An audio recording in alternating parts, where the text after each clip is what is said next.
The rain lashed against the asphalt with a fury that matched Zaria Mondé's pounding heartbeat. She sprinted through the narrow streets of Crescent Bay, Oregon, her tiny daughter Amira clutched tightly against her chest. Each step splashed through puddles as her worn sneakers slid across the slick ground. She could hear the soft hum of a black sedan behind her, tires cutting through the water like knives. Her breath came in sharp bursts. The cold night air bit at her skin, but the fear inside her burned hotter than the storm around her. "Almost there, Amira," she whispered, pressing her daughter closer, feeling the tiny arms wrap instinctively around her neck. Zaria had run for 3 long years, leaving behind the glittering chaos of Lagos and the dark corridors of Tokyo, all to protect the tiny life she carried. But Kaito Rashiro, the man she had once loved and feared, was not a man to give up. He had the resources, the obsession, and the resolve to track her down, and now he was here, his presence a silent threat just beyond the blur of rain. Turning a corner, Zaria ducked into a narrow alley trying to obscure herself. Her lungs burned, and the ache in her legs screamed for her to slow down, but she couldn't. Not now. Not when Amira's life depended on her. She paused for just a moment, peering around the corner to see the sedan gliding silently along the street, almost unnervingly calm in contrast to the storm. It wasn't a chase. It was a hunt. The tiny bell above the door of her seaside cottage jingled as she burst inside, drenched and shivering. She slammed it shut, bolting the locks she had installed months ago, the sound echoing through the small, dimly lit living room. Amira squeaked softly, startled but unharmed. "It's okay, baby," Zaria murmured, pressing a damp curl back from her daughter's forehead. She ran a hand over her face, tracing the lines of exhaustion and fear she had tried to ignore for years. She had thought the remote town would be enough to hide from the shadows of her past, from Kaito's relentless grasp. She had been wrong. Minutes later, the rain stopped as suddenly as it had started, leaving behind a heavy mist that clung to every surface. Zaria crouched beside Amira, her mind racing. She had no weapons, no escape plan. Her heart sank as a shadow fell across the doorway. Calm, controlled, dangerous. She looked up and froze. Kaito Rashiro stood there, tall and imposing, wearing a long dark coat that clung to his frame like a second skin. His dark eyes, sharp and calculating, softened only for the child clutched to her chest. Amira, sensing no immediate threat in the stranger's tone, blinked at him with wide, curious eyes. "Zaria," Kaito said, his voice low but firm, carrying the weight of authority and obsession. "I've found you." Zaria's fingers tightened instinctively around Amira. "I told you to leave us alone." Her voice cracked, a mixture of anger and desperation. "You have no right."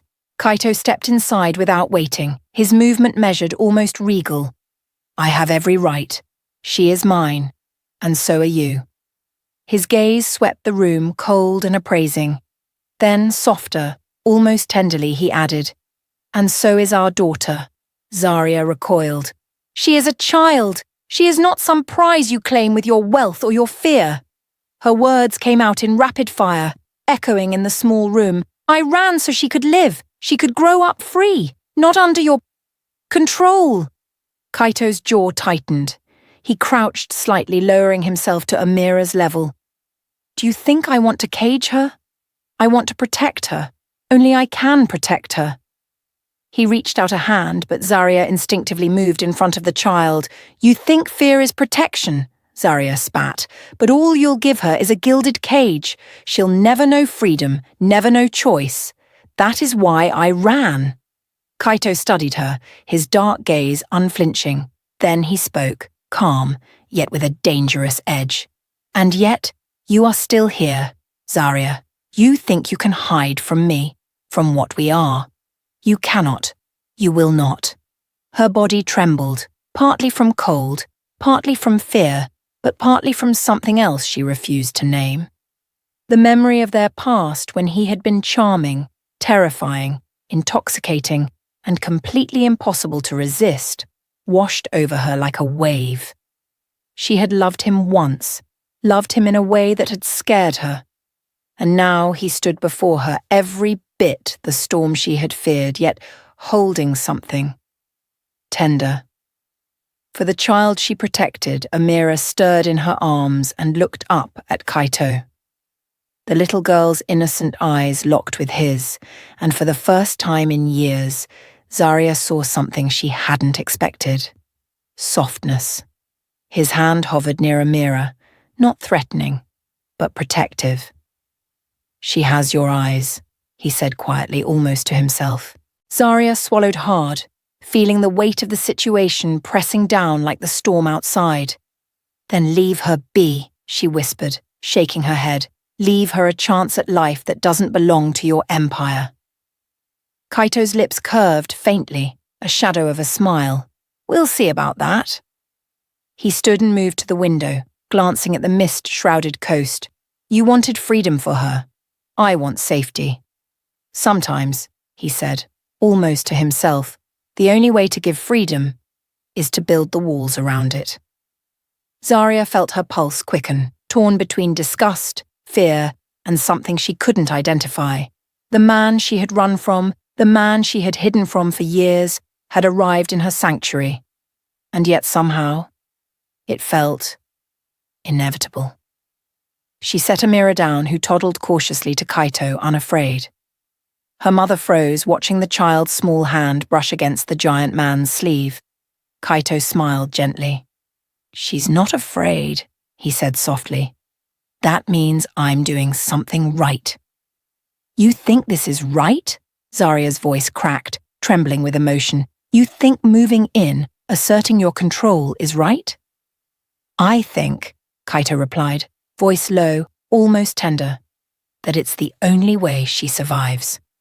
The world is cruel, Zaria, and I am crueler, but I will protect what is mine. That includes you, both." The words hung in the room, heavy with meaning. Zaria felt her chest tighten, every instinct screaming to resist, to run again, to reclaim the illusion of freedom she had built. But for Amira, for the little life in her arms, she hesitated. Could she really fight this man? Could she keep running forever? Before Zaria could respond, a knock at the door startled her. Kaito gestured with a hand. "I brought them." Two men entered silently, carrying packages, installing cameras, securing windows. The quiet efficiency was terrifying and oddly reassuring. This was not negotiation. This was ownership. Zaria's eyes narrowed. You can't just barge in and decide for us. Kaito cut her off, his tone firm. "I don't negotiate when it comes to family." He stepped closer, eyes locking onto hers. "Do you understand?" Zaria swallowed, trying to steady her voice. Yes.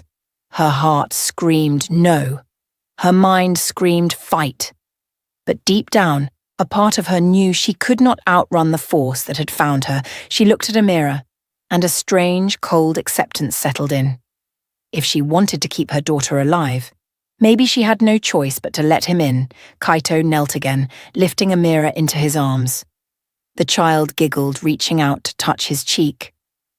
Zaria's throat tightened. He was dangerous, lethal, and merciless, but she saw it, the careful gentleness in how he handled her daughter, the protective weight in his gaze. The almost unbearable clarity that he would stop at nothing to safeguard what was his.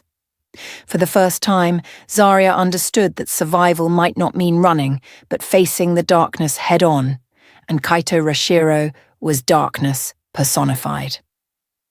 The next morning, the fog hung low over Crescent Bay, wrapping the town in a soft, ghostly blanket. Zaria stood by the kitchen window, arms crossed tightly, watching as Kaito's men quietly arranged the cottage. Cameras were installed, windows reinforced, and every exit mapped and secured. Her stomach twisted with unease. Her sanctuary was gone, replaced by a fortress she didn't ask for. Amira ran past her, laughing at the little puppy Kaito had mysteriously bought the night before. Zaria's chest tightened. The child's innocence, so fragile, was being woven into a life that was anything but ordinary. Kaito entered the kitchen, carrying a tray with 2 mugs of coffee. "Good morning," he said, voice deceptively light. "Sleep well?" Zaria snorted, not turning to look at him. "If you call sleeping while worrying that your daughter's life is on the line, sleeping well, then sure." He set the tray down and leaned against the counter, his dark eyes scanning her face. "You worry too much. She's safer than she's ever been. And if you'd let me, I'd show you just how safe she can be." Zaria whirled, anger flaring. "Show me. By taking over my home, my life, my freedom?" Her voice shook, but there was a trembling undertone she could barely hide. "You can't protect her from the world by controlling everything around her. That's not protection. It's imprisonment."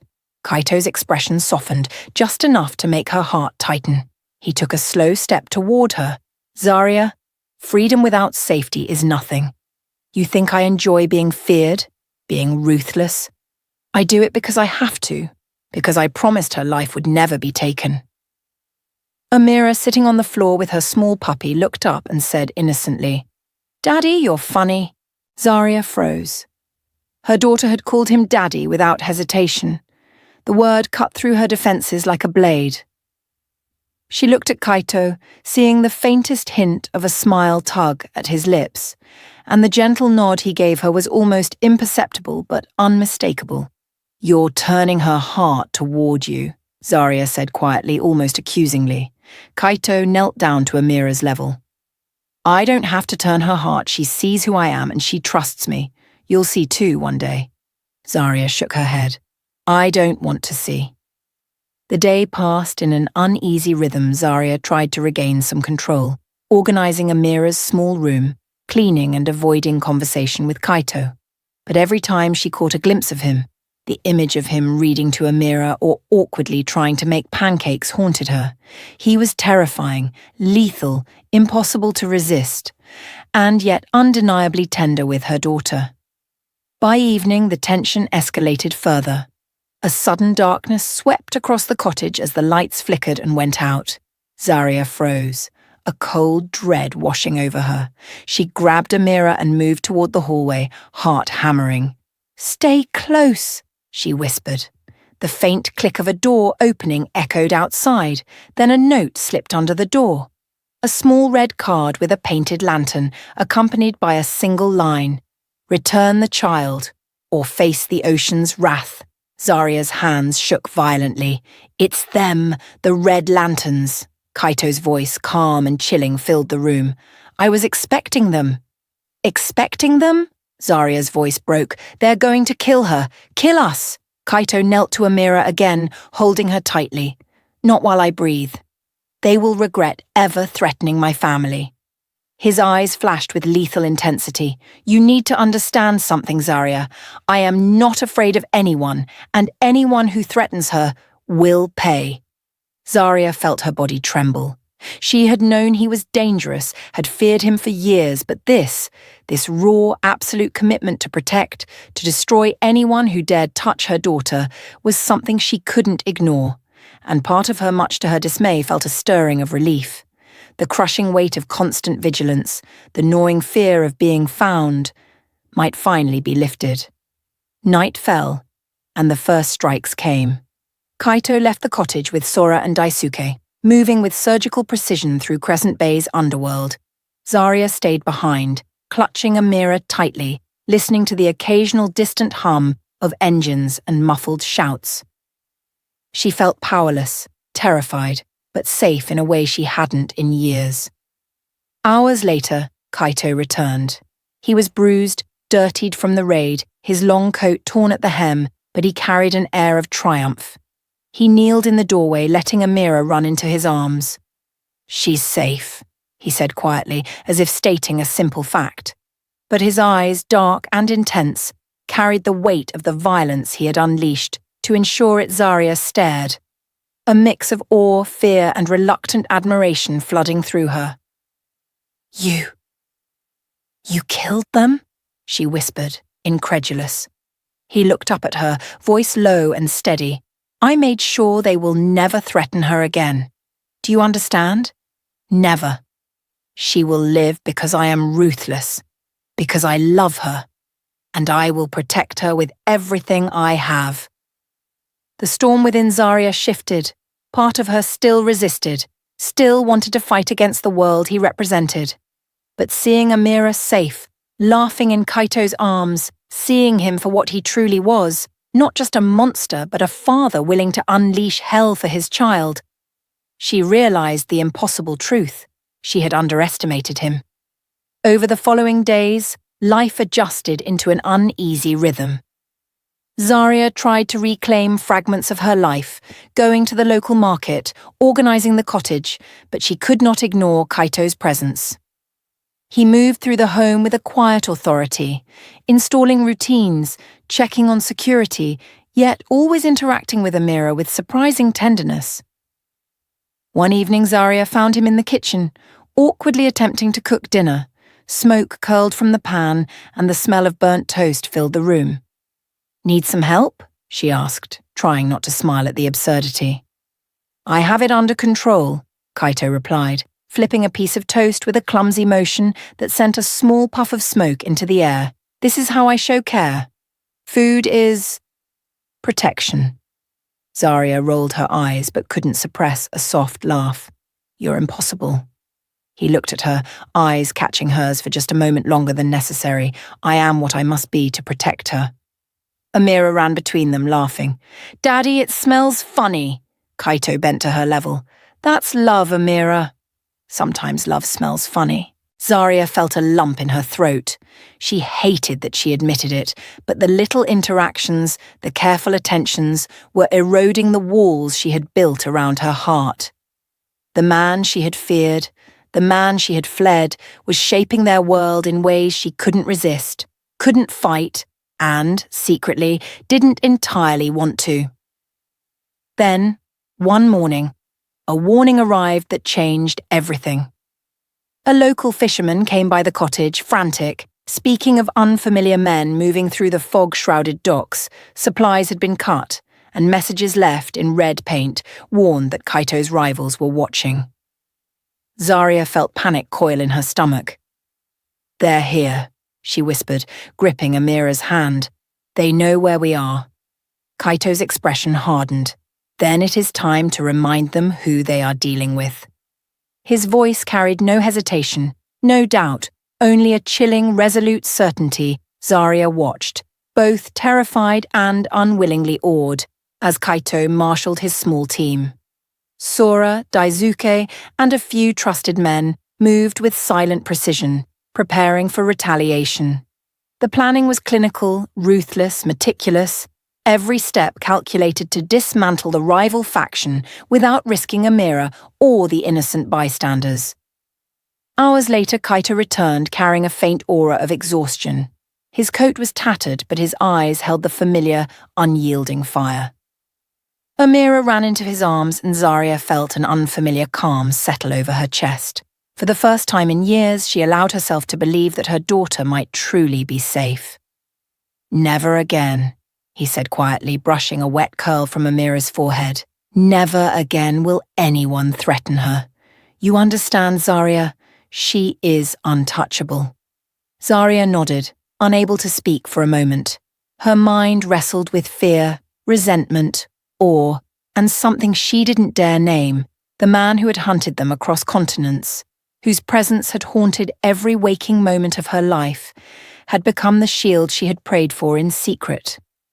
She looked at him, the father of her child, the man of her past, and realized the unthinkable. Perhaps this dark, dangerous man, who had once filled her with terror, might also be the only thing standing between her daughter and the world's cruelty. Days passed with a tense rhythm, the kind that made Zaria feel like every sound outside could signal danger. Even the gulls at the cliffs seemed to squawk warnings instead of joy. She tried to focus on normalcy, teaching Amira to draw, reading aloud stories, arranging small moments of light in a world that felt perpetually shadowed. But Kaito's presence lingered like a storm cloud she could not escape Kaito. for his part, moved through the cottage with a strange duality. Meticulous in security, ruthless in strategy, yet tender in fatherhood. He had built a fortress in Crescent Bay, not just walls and cameras, but routines that ensured Amira's safety while subtly teaching Zaria that resistance could not undo the protection he offered. One evening, Zaria was preparing Amira for bed when Kaito entered the room.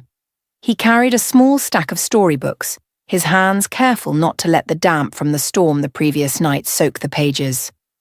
"I thought we could read tonight," he said, voice low but soft. Zaria hesitated, her instinct screaming to refuse. "I'm fine," she said.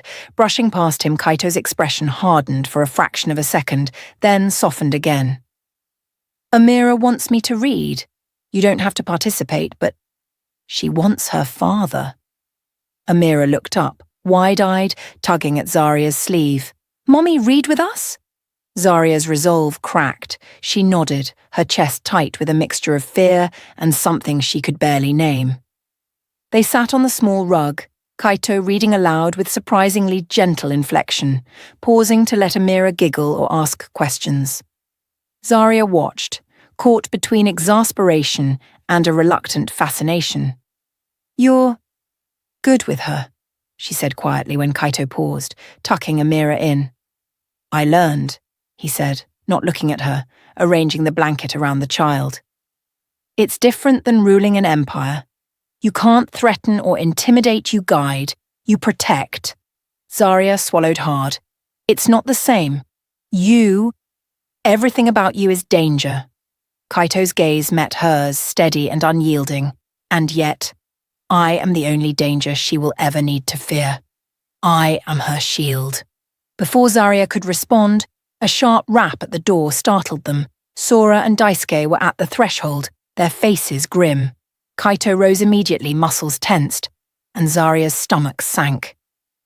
"They've escalated," Sora said tersely. "The Red Lanterns aren't just watching, they've mobilized. Supplies raided, messages sent. They're testing us." Kaito's jaw tightened. "Testing lets give them a response they won't forget."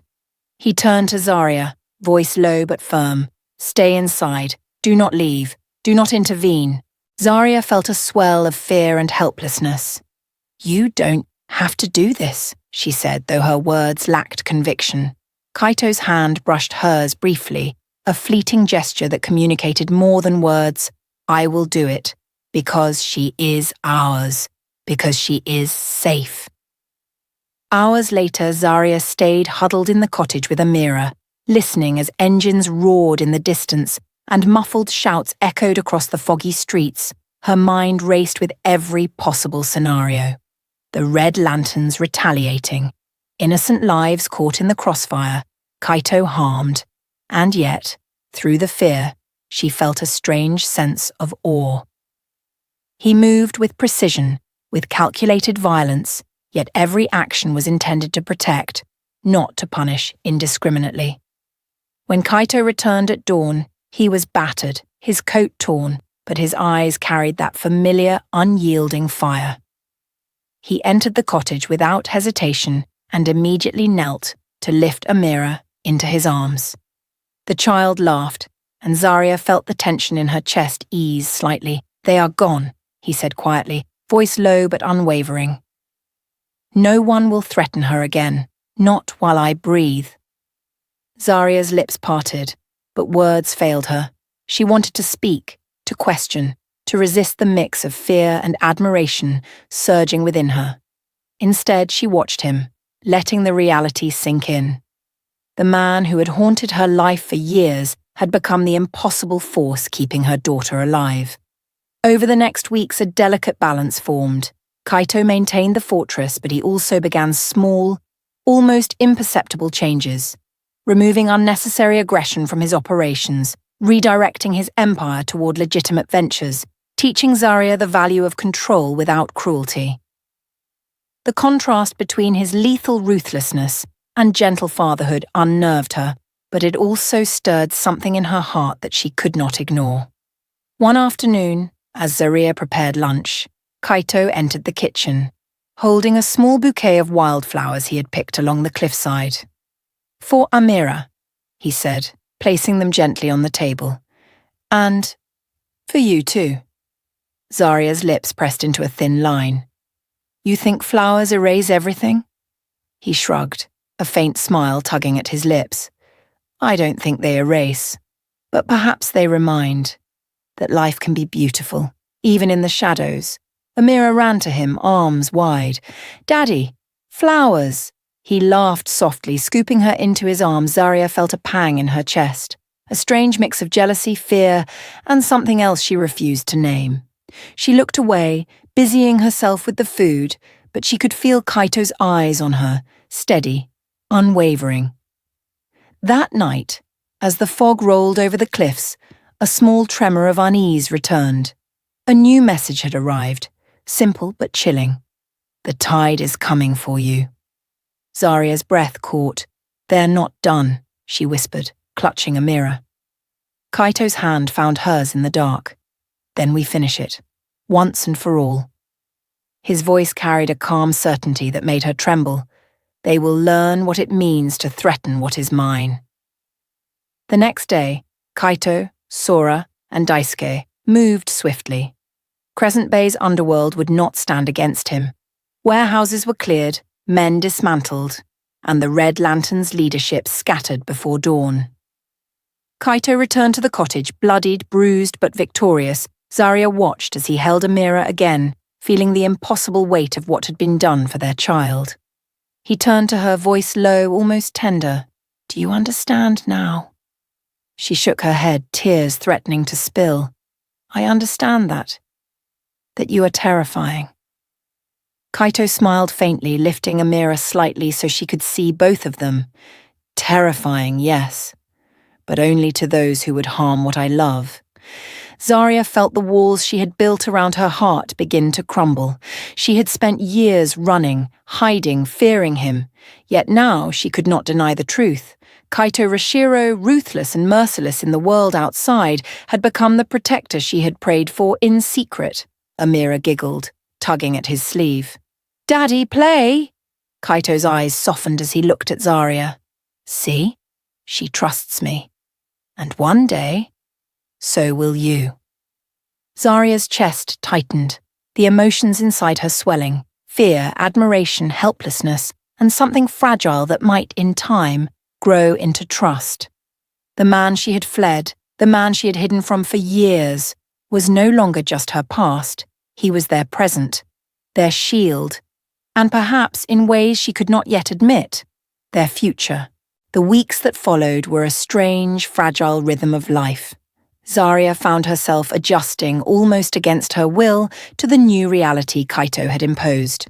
The cottage still felt fortified, walls lined with security cameras and reinforced doors, but inside, life pulsed with small, unexpected moments of warmth. Amira laughed more freely, chasing the small puppy across the wooden floors, while Kaito watched, awkwardly attempting to teach the child how to stack blocks without knocking them over. Zaria often observed them quietly, a mix of fascination and apprehension curling in her chest. The man she had feared, who had once dominated every thought with terror, was patient and careful, guiding their daughter with a gentle firmness she had never imagined possible. Yet, the shadows lingered. Every time she saw the faint scar of violence in his eyes, she remembered the storm he could unleash at will, and she shivered. One late afternoon, Zaria was tending a small garden along the cliff's edge when Kaito approached quietly, his long coat brushing against the grass. He carried a small wooden box in one hand, and his gaze held a quiet intensity that made her pause. "For her," he said simply, opening the box to reveal a small, delicate bracelet engraved with Amira's name. "I thought she might like it." Amira, toddling behind him, squealed with delight. "Daddy, bracelet!" Zaria's chest tightened, a mixture of awe, fear, and reluctant admiration rising within her. You think small gestures can change everything?" she asked, unable to keep the sarcasm from her voice. Kaito's gaze met hers, unwavering. "I don't think they change everything, but they show what is possible. Love can coexist with darkness if it's wielded carefully." Zaria shook her head. exhaling slowly. Love and fear. That's what you offer. He smiled faintly, kneeling to place the bracelet around Amira's tiny wrist. Only fear for those who threaten her love for those who deserve it. You, Zaria, are in the second category. The words, meant perhaps to reassure, struck her more deeply than she expected. She turned her eyes away, feeling heat rise to her cheeks, and busied herself with the flowers, though her hands trembled slightly. Night came, and the fog rolled in thick over the cliffs. Zaria tucked Amira into bed, the child's eyes sparkling with tired joy. Kaito lingered in the doorway, silent, watching her. Amira's happy, he said quietly. You're happier too. I'm managing, Zaria replied, her voice cool but not unkind. Don't read too much into it. He stepped closer, the soft click of his boots echoing, I don't misread much, Zaria. You can pretend, but I see everything. She looked at him, exhaling through her nose, tension coiling in her chest. Everything is complicated, Kaito. You're dangerous. I don't know how to reconcile what I feel. He knelt before her, hands resting lightly on her knees. I know. I am dangerous. I am ruthless. But I am also the only one who can keep her safe, and I want to keep you safe too. Her breath caught, a wave of emotion threatening to overwhelm her. She wanted to resist, to turn away, to deny the feelings stirring deep inside her. And yet, seeing him with Amira, seeing the lengths he had gone to shield her, she felt the impossible truth settling in. Fear and love were entwined in ways she could not untangle. Days later, Zaria awoke to the faint smell of coffee and toasted bread. She followed the scent into the kitchen and found Kaito, sleeves rolled up, attempting to make breakfast for the first time without burning it. Amira sat at the table, giggling as he struggled to flip a pancake. You're hopeless, Zaria muttered, a small smile tugging at her lips.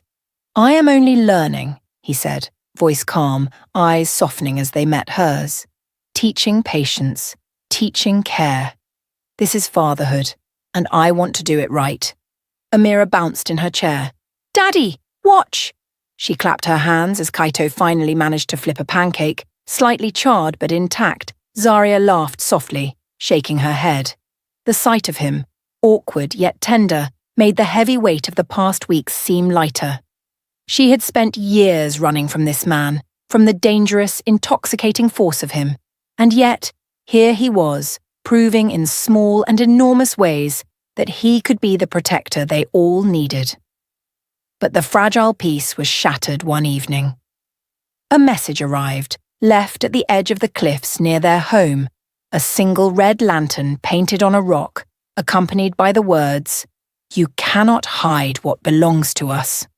Zaria's hands shook as she read it aloud. They've found us again. Kaito's eyes darkened. Then it is time to end this, once and for all. The red lanterns would not threaten his family again, not while he drew breath, not while Zaria and Amira were under his protection. That night, he left with Sora and Daisuke. Zaria stayed inside, pacing the room with Amira clinging to her side.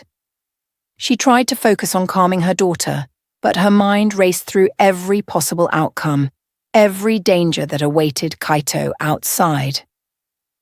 Hours passed, marked by distant engines, muffled shouts, and the eerie calm of anticipation. When Kaito returned, bruised and weary, Zaria rushed to him, heart hammering. Amira squealed, running into his arms. Daddy! He lifted her, smiling faintly despite his fatigue. Safe, he said softly, voice low, carrying a mixture of exhaustion and triumph. No one will touch her again. Zaria's chest tightened. You did it.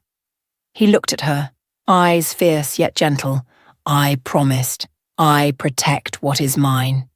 In that moment, Zaria understood the impossible truth.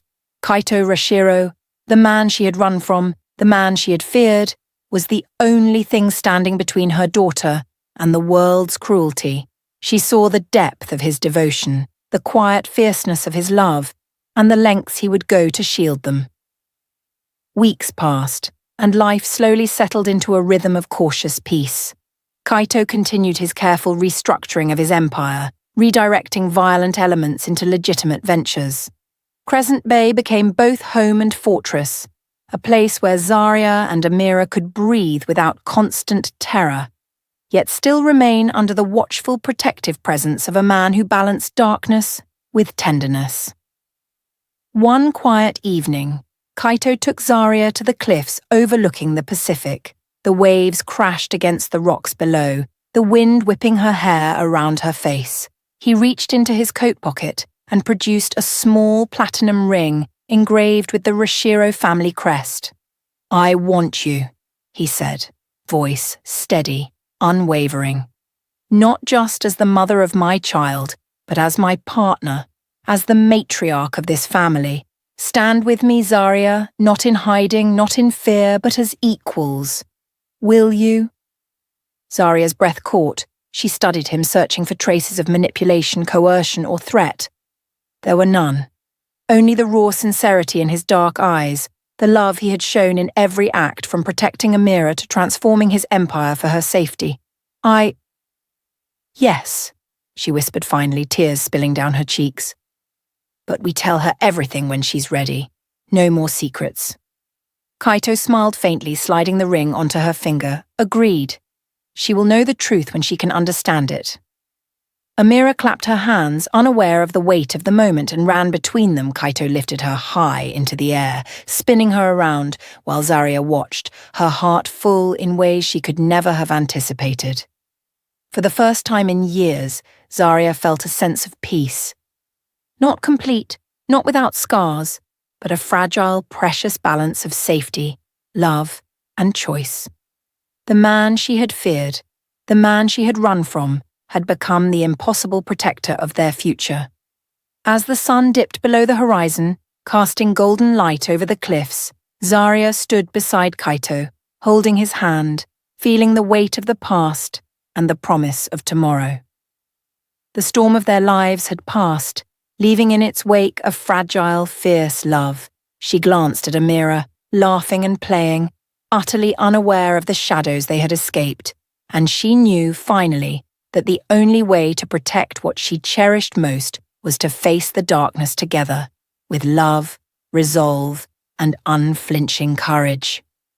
The ocean roared below them, waves crashing against the rocks, but for the first time, Zaria felt safe, not from fear but from the knowledge that Kaito Rashiro, dangerous, ruthless, and fiercely devoted, would always be their shield. And in that moment, the world, dark as it had once seemed, felt a little brighter. If you felt Zaria and Amira's journey, the fear, the courage, and the love that overcame impossible odds, hit that like button and share this story with someone who loves epic tales of family and resilience. Don't forget to subscribe and turn on notifications so you never miss a story where love and bravery conquer even the darkest threats. Comment below. What would you do if you were in Zaria's shoes? We want to hear your thoughts.